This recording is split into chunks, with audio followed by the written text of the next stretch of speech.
Ito na po ang segment na sana kita itong si Nino.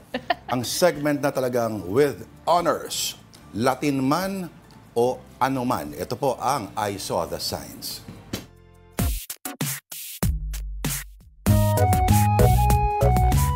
Alright, today's edition, something to think about.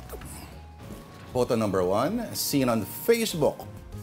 Pangalan ng isang restaurant that offers Vietnamese and Thai cuisine sa Seattle, Washington. Ang pangalan niya ay Pho Tu Tuy.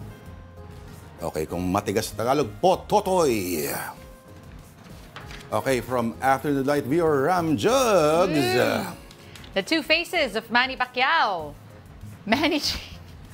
Manny Changer and Manny Ningil. Okay. Easy. Grabe naman yung Manny Ningil.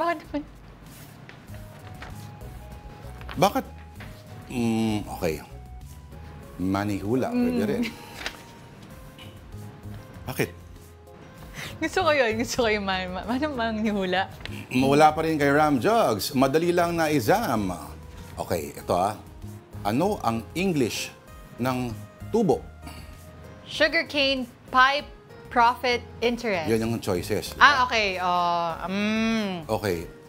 Kaya ginawa ng bala yung Filipino grammar, yung mga kudlit.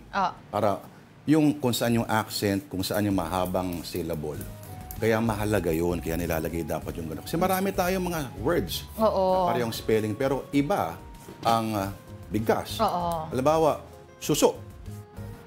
Magkamali ka lang ng mabaligtad mo yung mga bagay-bagay, kung yung diin. Iba na ang ibig sabihin. Okay. Sige, please, kung meron po kayong mga nakitang signs, please send them to us at afterthelighton@gmail.com.